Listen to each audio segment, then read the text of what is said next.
बिस्मिल्लाहिर्रहमानिर्रहीम अस्सलाम वालेकुम नाजरीन, आप यूट्यूब चैनल देख रहे हैं। मैं इमरान खान हूँ। सबसे पहले नाजरीन, फीफा वर्ल्ड कप पूरी दुनिया की सबसे बड़ी खबर बनी है और पूरी दुनिया को जोड़ता है फुटबॉल। स्पेशली यूरोप में, गल्फ़ कंट्रीज़ में, अफ्रीका में, अमेरिका में, लैटिन अमेरिका में, कनाडा में, पूरी दुनिया में लोग बहुत फुटबॉल के साथ तो लोग बहुत जुड़े हुए हैं। जापान की भी टीम है और दुनिया के हर खित्ते में ये खेला जाता है फुटबॉल। शानदार गेम है। पाकिस्तान में लोगों ने बहुत बड़ी तादाद में देखा। तो फुटबॉल की दुनिया में 4 साल के बाद जो वर्ल्ड कप हुआ उसका चैंपियन अब स्पेन है। हालांकि ऐसा लग रहा था कि रेफरी भी साथ खेल रहे हैं मिलकर अर्जेंटीना के, और इससे पहले जैसे मिस्र को बाहर किया गया, कुछ और टीमों ने भी एतराज़ किया, लेकिन फाइनल में कमाल कर दिया और डिफेंस बड़ा शानदार था स्पेन का। फुटबॉल के बारे में आप लोग ज़्यादा लोग इसकी टेक्निकलिटीज़ को नहीं जानते तो उसमें जाते भी नहीं हैं, लेकिन इस फुटबॉल में 2-3 चीज़ें बड़ी इंपॉर्टेंट थी। एक तो इसराइल का जो वज़ीर आज़म है नेतन्याहू, वो और डोनाल्ड ट्रंप ये सपोर्ट कर रहे थे मेसी की टीम को, और स्पेन आपको पता है कि वो फ़लस्तीन के लिए आवाज़ उठाता है बार बार। तो जितने मुसलमान ममालिक हैं उनकी ऑटोमेटिकली सपोर्ट स्पेन के साथ चली गई थी। पाकिस्तान में लगभग सारे पाकिस्तानी स्पेन को सपोर्ट कर रहे थे। यहाँ बरतानिया में इंग्लैंड की टीम को लोग सपोर्ट करते थे। 2 टीमों को बहुत सपोर्ट मिल रही थी पहले, एक इंग्लैंड की टीम को और एक सपोर्ट मिल रही थी नॉर्वे की टीम को। लेकिन उसके बाद जब दोनों टीमें बाहर हो गई तो सारी सपोर्ट चली गई स्पेन के साथ। तो स्पेन के जीतने की खुशियां पूरी दुनिया में मनाई गई हैं। ख़ास तौर पे वो जो एक प्लेयर है वहाँ पे मुसलमान है, वो लड़का लामीन यमाल, उसके बारे में बड़ी कहानियाँ हैं कि वो छोटी उम्र का लड़का है, बड़ी जिम्मेदारी उसने उठाई है और अपनी टीम के लिए बड़ा परफॉर्म किया उसने। उसका एक छोटा सा भाई भी है, वो घूमता रहता है वहाँ ग्राउंड के अंदर, छोटा सा है वो, खुद लड़का बहुत यंग है अभी। तो स्पेन को मुबारकबाद, और पाकिस्तानियों ने पूरा सपोर्ट किया स्पेन को। उसकी वजह मैं आपको बताता हूँ, क्योंकि पाकिस्तानियों को लगता था कि मेसी और उसकी टीम जो है वो इसराइल की सपोर्ट है उनको। तो आप देख लें, इसराइल की मुखालफत में पाकिस्तानी किसी को भी सपोर्ट करते हैं, और फ़लस्तीन की हमायत क्योंकि करता है स्पेन, तो इसलिए पाकिस्तानी उसके साथ अपनी सपोर्ट लेकर गए। पाकिस्तानियों ने ऐसे सेलिब्रेट किया, इस्लामाबाद में एक बड़ी स्क्रीन लगी हुई थी, जैसे अपनी टीम को कोई पुश कर रहा होता है, अपनी टीम को कोई बकअप कर रहा होता है कि ठीक है हम आपके साथ हैं, आप हम सपोर्ट दे रहे हैं। तो लोग दुआएं भी मांग रहे थे स्पेन के लिए। तो बड़ा सख्त मुकाबला था। एक्स्ट्रा टाइम में जाके स्पेन ने एक गोल किया और फिर स्पेन ये मैच जीत गया। अब ये पाकिस्तानी हुक्मरानों के लिए एक बात सीखने की है इसमें कि आप कुछ भी ऐसा करेंगे ना जिसमें इसराइल की थोड़ी सी भी सपोर्ट या हमायत हो जाएगी, तो ये आपको इसकी कीमत चुकानी पड़ेगी। आप देखें, हालांकि मेसी बहुत बड़ा प्लेयर है, लेकिन सारे सपोर्ट नहीं कर रहे उसको पाकिस्तान में। उसकी वजह क्या है? वजह यही है कि उसको सपोर्ट कहीं और से मिल रही है। तो ये इतनी ज़्यादा पाकिस्तानियों को एक बदएतमादी है और एक पाकिस्तानियों के दिल के अंदर एक गिला शिकवा है, और वो जायज़ है। जो कुछ गज़ा में हुआ उसकी वजह से पूरी दुनिया में ये है, सिर्फ पाकिस्तान में नहीं है, यूरोप में भी है, गल्फ़ में भी है, लगातार वो जुल्म वो सिलसिला चल रहा है। तो बोर्ड ऑफ नेतन्याहू में जब पाकिस्तान शामिल हुआ तो उसके जो असरात हैं वो इलेक्शन में जब वोट पड़ेंगे तब शहबाज शरीफ को पता चलेगा कि बोर्ड ऑफ नेतन्याहू या बोर्ड ऑफ पीस जिसे कहते हैं उसके अंदर शामिल होने की क्या कीमत चुकानी पड़ेगी। बहरहाल ये तो जनाब था वर्ल्ड कप का मरहला, और वर्ल्ड कप ख़त्म हो गया। फीफा वर्ल्ड कप दुनिया ने देखा, ये अमेरिका के अंदर था। पहली दफ़ा वर्ल्ड कप में हमने बहुत सारी रोंदी भी देखी, बेईमानी भी देखी। फिर हमने ये भी देखा कि डोनाल्ड ट्रंप के कहने के ऊपर एक रेड कार्ड भी वापस हो गया। ये भी तारीख में कभी ऐसा नहीं हुआ, लेकिन यहाँ पे हमने बहुत कुछ ऐसा होता हुआ देखा। बिलाखिर इसका फैसला हो गया और फैसले से दुनिया खुश है। जो टीम जीती, दुनिया की बहुत बड़ी तादाद उसी टीम को सपोर्ट कर रही थी। अब नादरीन आ जाए पाकिस्तान की सूरत हाल पे, तो सबसे पहले मैं आपको कश्मीर लेकर चलता हूँ। मैंने आपको अपने पिछले वीलॉग में एक ब्रेकिंग न्यूज़ दी थी कि कश्मीर में मामला तय हो रहे हैं। तो इस वक्त जो मेरी इन्फॉर्मेशन है उसके मुताबिक, जो मेरा सोर्स मुझे बता रहे हैं, वो ये बता रहे हैं कि इस वक्त ड्राफ्टिंग हो रही है कि जो मुआहदा इस वक्त मिलिट्री एस्टेब्लिशमेंट के लोग और जॉइंट अवामी एक्शन कमेटी के लोग जो मुआहदा तैयार कर रहे हैं उसकी ड्राफ्टिंग हो रही है। आखिरी वक्त में फटा इस बात पे पड़ा हुआ था कि 6 सीटें कम करने पे आमादा हो चुके हैं मिलिट्री एस्टेब्लिशमेंट के लोग, जबकि जॉइंट अवामी एक्शन कमेटी ने कहा नहीं जी 4 मैक्सिमम आप रख लें, लेकिन उनके लिए भी कुछ शराइत हैं। अब ये चीज़ें शायद हल हो जाएंगी, और अगर ये मुआहदा हो जाता है तो कश्मीरियों की बहुत बड़ी कामयाबी है। 3 चीज़ों पे नज़र रखनी पड़ेगी अगर ये मुआहदा होता है तो।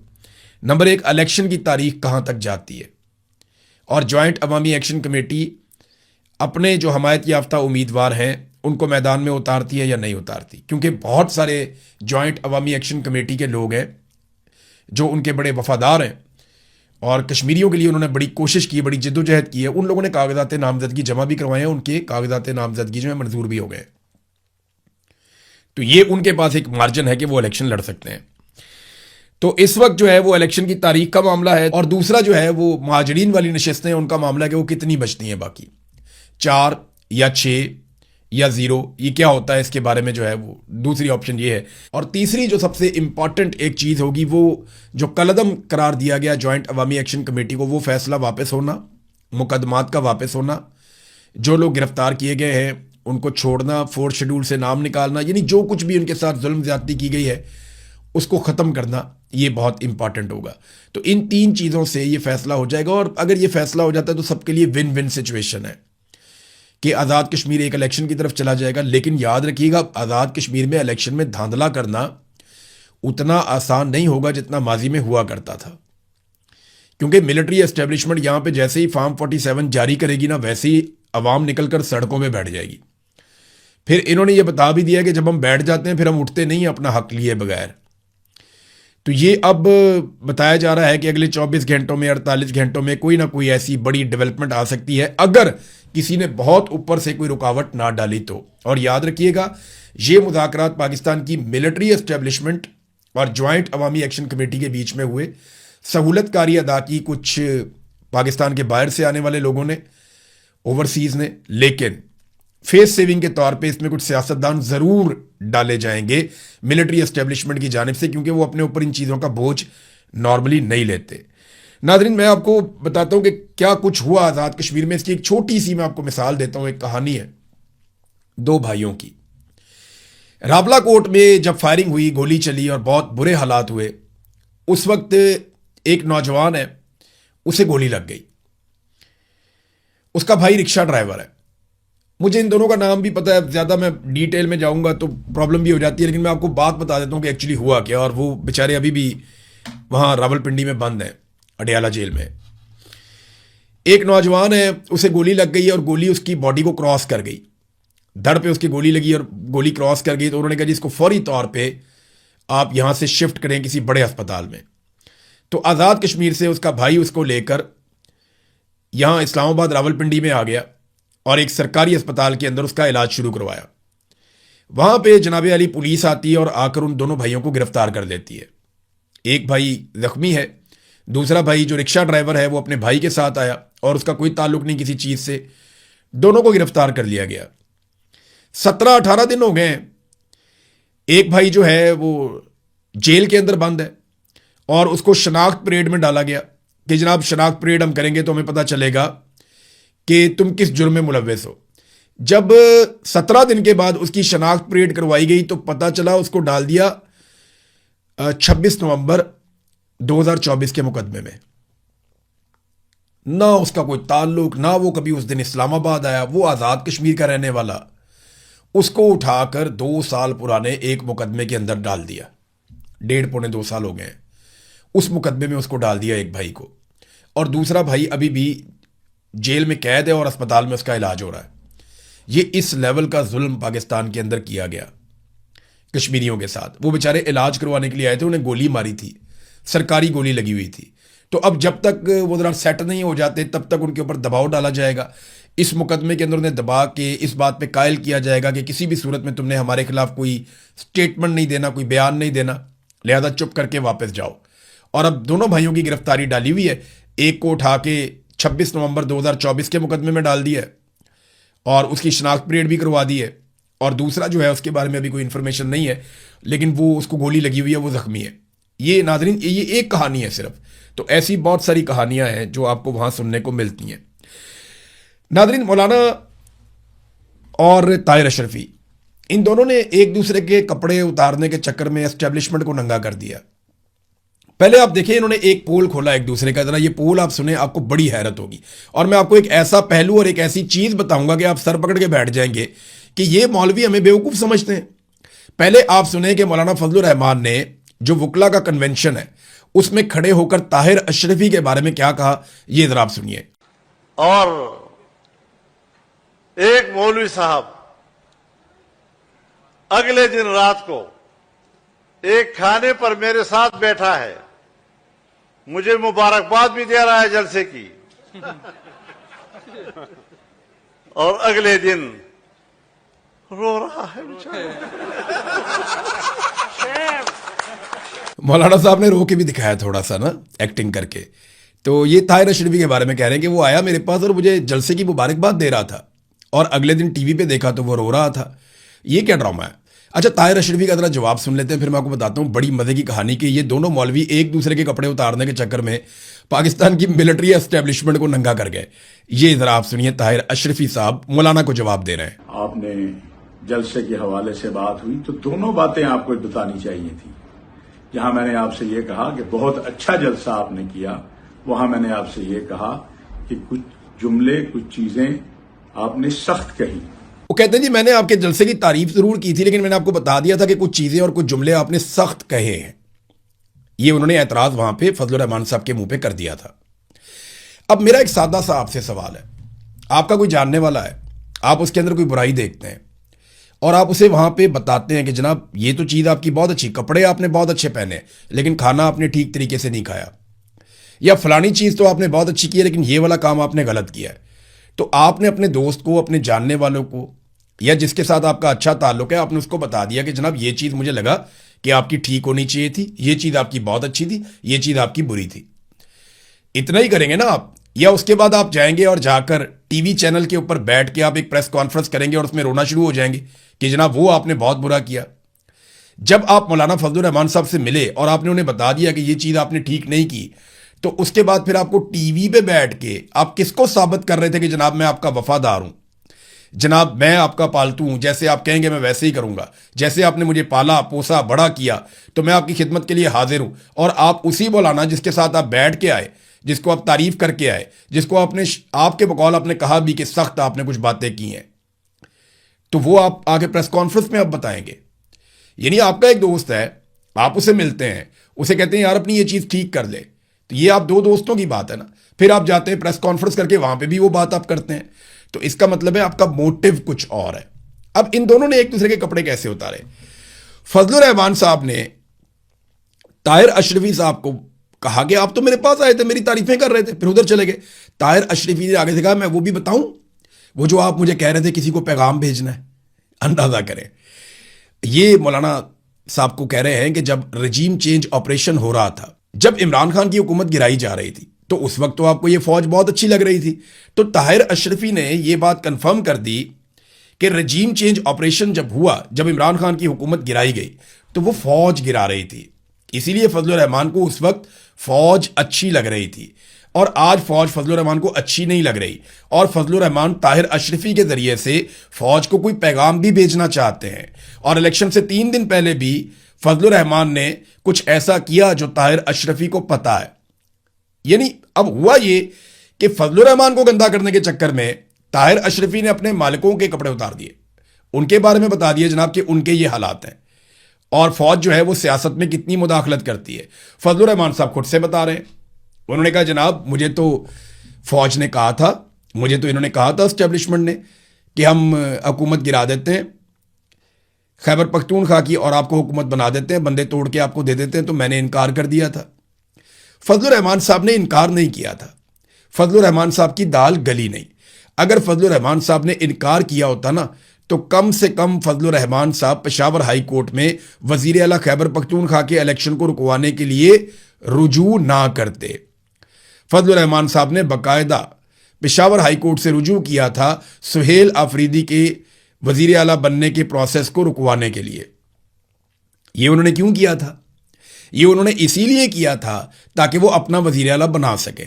लेकिन फिर दाल गली नहीं। जब दाल गली नहीं तो अंगूर खट्टे हैं, वो लोमड़ी छलांगे मारती है ना बार बार अंगूर की बेल पे, जब वो हाथ में नहीं आती ना कहती है खट्टे हैं अंगूर, मेरे हाथ नहीं आए ना तो मैं ज़ेन बना लेती हूँ खट्टे हैं।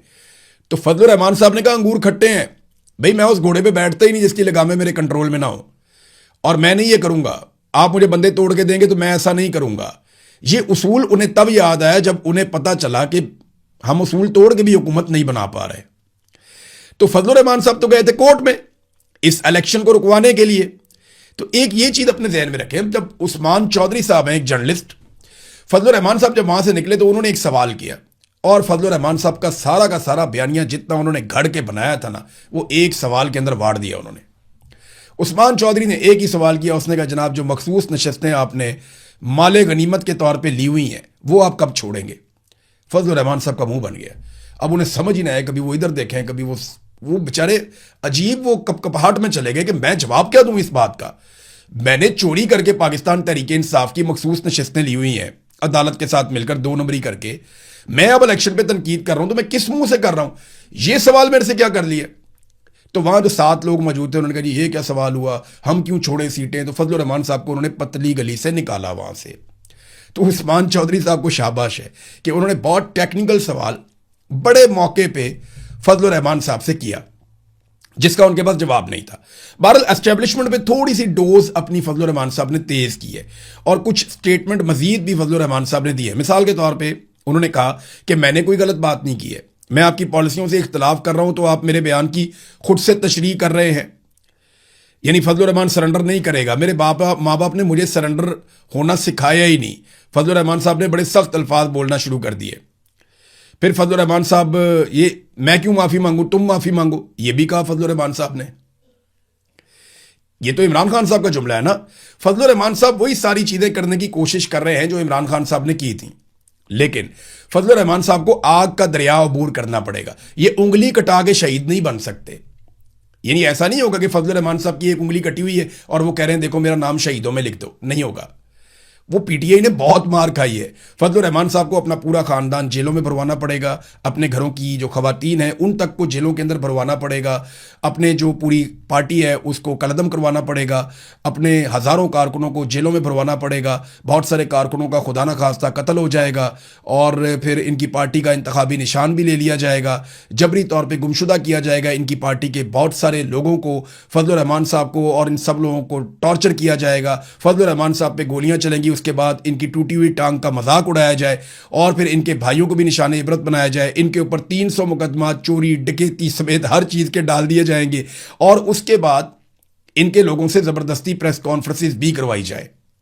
ये सारा कुछ करने के बाद फिर चादर और चार दीवारी के तकद्दुस को पामाल करने का एक सिलसिला शुरू किया जाए और जुल्म के पहाड़ तोड़े जाएं, खवातीन के ऊपर भी, मर्द हजरात के ऊपर भी। फिर 3-4 साल ये रगड़ा लगाया जाए और उसके बाद इनको इस बीच में कोई जलसा ना करने दिया जाए। इनके झंडे पूरे पाकिस्तान से उतार दिए जाएं, किसी जगह पे ये दिखाई ना दें। फजलुर रहमान साहब की तस्वीर पे पाबंदी लग जाए, इनका नाम लेने पर पाबंदी लग जाए। ये सारी चीज़ें होंगी ना तो लोग शायद सोचना शुरू करें कि फजलुर रहमान साहब एक्चुअली अब एस्टेब्लिशमेंट के लिए खतरा बन गए हैं या उनके साथ लड़ने वाले हैं। इससे पहले तो लोग ये नहीं सोचते। लोग यही सोच रहे हैं, यही समझ रहे हैं कि नूरा कुश्ती है, इसके अंदर कोई हकीकत नहीं है। देखें ना, अभी तक फजलुर रहमान साहब को जो नोटिस आना था वो कहां है? इमरान खान की बहन को तो नोटिस आ गया, फजलुर रहमान को अभी तक नोटिस क्यों नहीं आया? सवाल ये है। फिर फजलुर रहमान साहब ने दोबारा से कुछ चीजें उठाई। उन्होंने कहा जी कारगिल के शोहदा, आप कहते हैं मैंने शोहदा का मजाक उड़ाया या उनकी तौहीन की है। कारगिल के शोहदा की लाशें आप नहीं उठा रहे थे, सैकड़ों लाशें वहां पे पड़ी हुई थी, आप उठा नहीं रहे थे। इंडिया ने खुद आपको कहा कि कर्नल शेर की आप लाश लेकर चले जाएं, मैयत वहां पे दफनाएं पाकिस्तान में। फिर उन्होंने वहां पे अमानतन आपके फौजी दफनाए जिनकी तादाद सैकड़ों में है, ये फजलुर रहमान ने कहा। फिर लश्कर बनाने की उन्होंने मुखालफत की। जब हमारी सूबाई हुकूमत कहती है कि हम पुलिस के जरिए कर सकते हैं, हमारी इस्तादाद में इजाफा किया जाए, तो आप मेरे लोगों को क्यों कहते हैं कि वो बंदूकें उठा के आपस में लड़ें या वो लश्कर बनाएं और बन के मुकाबला करें और जाकर लड़ें? ये तो सरकार का काम है। फिर उन्होंने कहा ये हुकूमत चोरी करने का मुझे मशवरा दिया, तो ये भी बताएं ना कि कौन सा फौजी ऑफिसर था जो मौलाना फजलुर रहमान के पास आया और उसने आकर कहा कि फजलुर रहमान साहब, हम खैबर पख्तूनख्वा की हुकूमत चोरी करके आपको दे देते हैं, बंदे तोड़ के आपको दे देते हैं। फजलुर रहमान साहब उसका नाम लें, उसके ऊपर आर्टिकल 6 लगना चाहिए। वो अपने हलफ की खिलाफ वर्जी कर रहा है, वो आइन और कानून के खिलाफ जा रहा है। उस ऑफिसर का नाम फजलुर रहमान साहब को बताना चाहिए। फिर उन्होंने कहा माफी तुम मांगो, मैं क्यों मांगू माफी? और वो महकमा, उसके अंदर जो लोग बैठे हुए, पूरा डिपार्टमेंट जो मेरे खिलाफ प्रोपेगेंडा कर रहे हैं, वो माफी मांगे। फिर जो फजलुर रहमान पे तनकीद माजी में होती रही है, उन्होंने उसका जवाब भी दिया। नाजरीन, दूसरा अब अलीमा खानम साहबा की खबर है आखिर में। वो तो जिस तरह निकली हैं और जैसे लोग उनका इस्तकबाल कर रहे हैं, लोगों ने जो बुनेर के मनाजिर मैंने देखे, जो मालाकंड के मनाजिर मैंने देखे, लोग तो ऐसा लगता है कि इंतजार कर रहे थे कि वो हमें लीड करे। बड़ी तादाद में लोग निकलकर सड़कों पे आए और अभी कोई अनाउंसमेंट नहीं है, अभी कोई अगला मरहला नहीं आया। लेकिन बड़ी तादाद में लोग निकले इमरान खान की बहन के लिए और इमरान खान के लिए कि हम इमरान खान को आज़ाद देखना चाहते हैं। अब अलीमा खानम ने कहा कि अब हम अडियाला की तरफ जाएंगे, डी चौक नहीं जाएंगे। दूसरा, उन्होंने ये कहा कि अगर हमें नहीं जाने देंगे तो हम पूरा खैबर पख्तूनख्वा बंद कर देंगे। और मैं आपको सीरियसली बताऊं, कश्मीर में कश्मीरियों ने जो नथ डाली है ना मिलिट्री एस्टेब्लिशमेंट को, वो उन्होंने ताकत का मुकाबला ताकत से किया है। ताकत जो है ना, ये लॉजिक को नहीं समझती। जब आप अवामी ताकत लेकर आएंगे तब इन्हें समझ आएगी कि अवामी ताकत का इनका मुकाबला अब करना है। तो ताकत को आप ताकत से कंट्रोल कर सकते हो और अवामी ताकत से बड़ी ताकत कोई और होती नहीं है। तो अगर खैबर पख्तूनख्वा के लोग लाखों की तादाद में निकल के सब कुछ बंद कर दें तो मिलिट्री एस्टेब्लिशमेंट को फिर घुटनों पे आना पड़ेगा। ये हकीकत है, इससे आप भाग नहीं सकते। अब जो मर्जी कर लें, ये करना ही पड़ेगा। और ये उन लोगों को करना पड़ेगा जिनकी रिस्पॉन्सिबिलिटी है। यानी अलीमा खानम को मैं देख रहा हूं ना जोर लगाते हुए, तो मुझे उन लोगों पे अजीब सी कैफियत एक आती है कि वो जो वोट लेकर बैठे हुए इमरान खान के नाम के ऊपर, वो सारे किधर गए? जिन्हें लाखों वोट पड़े हैं वो किधर गए? जो वजारतों में हैं वो किधर गए? जिन्हें गाड़ियां मिली हुई हैं, जो कमेटियों में बैठे हुए वो किधर गए? जो प्रोटोकॉल्स ले रहे हैं वो किधर गए? वो लोग नजर नहीं आ रहे। लेकिन इमरान खान की बहन, जिसने कल को कुछ भी नहीं बनना, कोई पॉलिटिकल सीट उसकी नहीं होगी, लेकिन वो पूरा जोर लगा रही हैं। तो बड़ा शानदार तरीके से वो तहरीक को आगे बढ़ा रही हैं। कुछ लोगों ने काम शुरू कर दिया है, जैसे कि इकबाल अफरीदी साहब हैं, वो बहुत ज़ोर लगा रहे हैं। खुर्रम ज़ीशान साहब हैं, वो बहुत ज़ोर लगा रहे हैं। कुछ और लोग अपने तौर पे अपनी अपनी जगह पे कोशिशें कर रहे हैं कि नौजवानों को इकट्ठा किया जाए और तंजीम को इतना तगड़ा किया जाए और पूरी एक तहरीक खड़ी की जाए स्ट्रीट मूवमेंट के लिए। वो अपने तौर पे कोशिशें कर रहे हैं। लेकिन अगर सुहेल अफरीदी और जुनैद अकबर साहब ये लोग ज़्यादा जोर लगाएं तो ये जल्दी काम हो जाएगा और खैबर पख्तूनख्वा की इसमें रिस्पॉन्सिबिलिटी ज़्यादा होगी। नादरीन, अब तक के लिए इतने, अपना ख्याल रखिएगा, अपने इस चैनल का भी। अल्लाह हाफ़िज़।